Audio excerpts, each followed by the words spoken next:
Good evening, children. I hope everyone are doing fine. So let us continue with the other three cell organelles, that is mitochondria, plastids and vacuoles. So let's begin. Coming to the next cell organelle, that is mitochondria. One special thing about mitochondria is it is also called as powerhouse of cell. So why do we call it as powerhouse of cell? Because the energy is released in the form of ATP molecules in the mitochondria to a cell. So here children, ATP molecules are nothing but adenosine triphosphate. What do you call it as? Adenosine triphosphate. So the energy required for various chemical activities, so needed for life, is released by mitochondria in the form of ATP molecules. ATP is also known as the energy currency of the cell. So the energy is being obtained through this ATP molecules. Where it is synthesized? It is synthesized in mitochondria.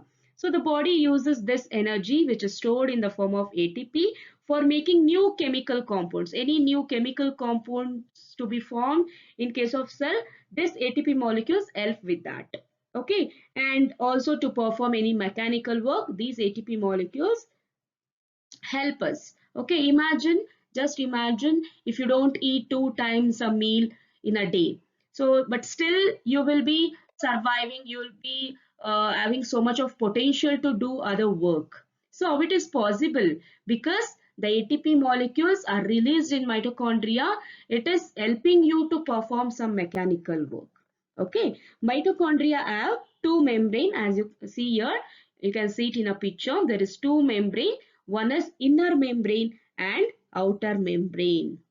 Okay, so instead of just one, it has two membrane. One is outer membrane and inner membrane. The outer membrane is very porous, while the inner membrane is deeply folded. So why the inner membrane is very porous? It need to give out the ATP molecules, right? Through pores only it need to come out to other cell or to the cytoplasm, isn't it? So that is the reason they are porous only in the outer membrane. Where in case of inner membrane, it is folded, and these folds create a large surface area for ATP generating. So why we have the space here, you can see it in a picture. We have large surface area. Why the surface area is there? To generate ATP for chemical reaction.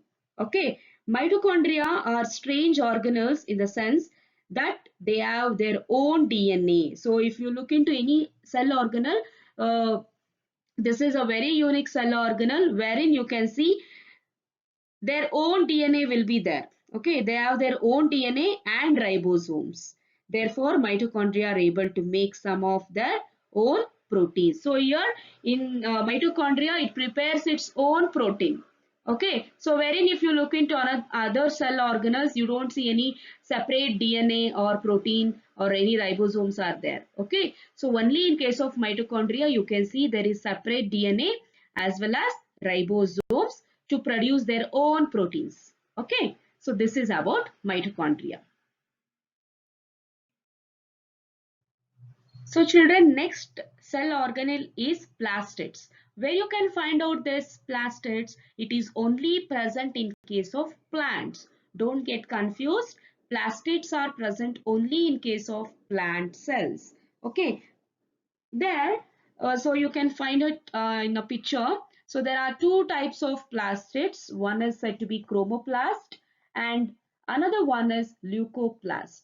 Chromoplast is said to be colored plastids. Okay, so chromo means color.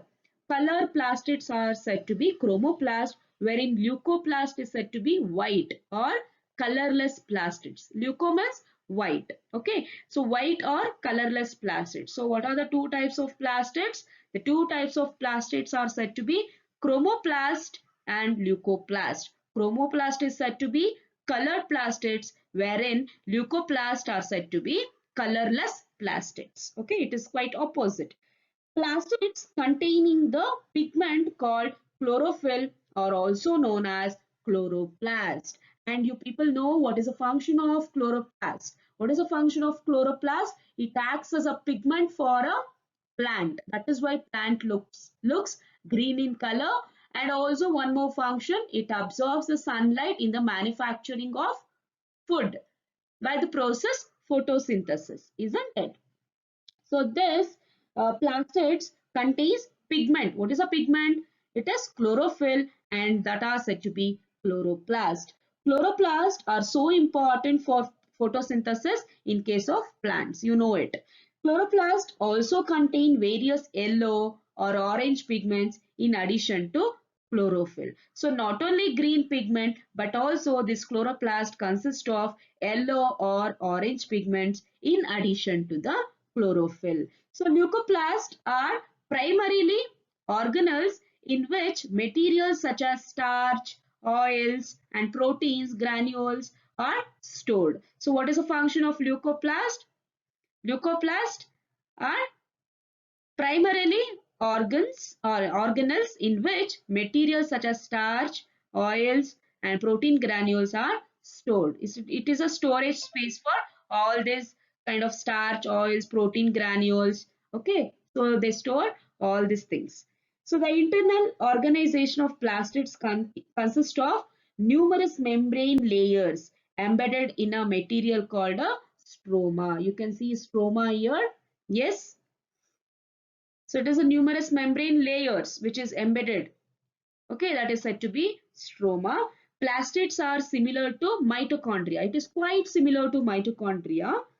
Okay, in their external structure. If you look external structure, it is quite similar to mitochondria. Like the mitochondria, plastids also have their own DNA. So they have their own DNA and ribosomes. So this is only in case of plant cell. Okay, so this is about plastids. Coming to last organelle, that is vacuoles. Again, vacuoles are seen only in case of plant cell. Also, it is seen in animal cell, but the only difference is vacuoles are largely seen in case of plants, wherein in animal cell it is only uh, rarely seen. Okay, so coming to vacuoles, vacuoles are the storage sacs for solid or liquid content. So it is something like a bag like structure. You can see it appears to be in blue color in the picture. You can just notice. So vacuoles are nothing but sacs. Okay, sac in the sense it will be like a bag. So if there is a lot of space inside the sac so that it can store solid or liquid contents. Okay, so vacuoles are small sized in case of animal cell, and in case of plant cell it is very large vacuoles you can see. Okay, the central vacuole of some plant cells may occupy 50 to 90% of the cell volume. If you see in a plant cell, it occupies most of the place in the cell. So, okay, so approx 50 to 90% of cell volume is occupied in a cell. In plant cell, vacuoles are full of cell sap and provide turgidity and rigidity to the cell. So what is the function of vacuoles? It is kind of full sac like structure, isn't it? And what is the function? It provides rigidity to the cell. Many substances of importance in the life of the plant cell are stored in vacuoles. So there is a lot of synthesis of molecules happening in case of plant cell as well, isn't it? So most of the important substance for the growth of a plant is stored in case of vacuoles. These include, so what kind of important molecules or important proteins that this vacuoles include is amino acid, sugar, various organic acid and some proteins. So these are all the important components for the growth of plants, and it is stored or it is being preserved in the vacuoles. Okay, in single celled organism like amoeba, the food vacuole contains the food items, isn't it? If you have studied amoeba structure, you would have know that. So even amoeba has a food vacuoles. So why we call it as food vacuoles? Because it stores the food, it contains the food items, isn't it? So once it consumes this food, once the amoeba consumes the food goes and the food goes and stores in a food vacuole, isn't it? In some unicellular organisms, specialized vacuoles also play important roles in expelling excess of water and some waste from the cell. So as it consumes the food, the waste has to be thrown out from the cell. There, in case of unicellular organism, this vacuoles play such a role where it can expel the excess of water as well as some of the waste from the cell. So this is about vacuoles in terms of plants as well as in terms of unicellular organism. Clear, children? So here the chapter has been completed. Okay, so you should go through the important diagrams in this chapter. Mitochondria, cell structure, plant cell as animal cell, and all the cell organelle structures is so important. Whenever you are explaining some diagrams, so roughly if you write these diagrams beside your answers, it gives very much value for your answer. Clear, children? So I hope everyone had followed today's concept. So here the chapter is completed. So worksheet will be sent along with this video. Do solve it and take care, children. Have a good day.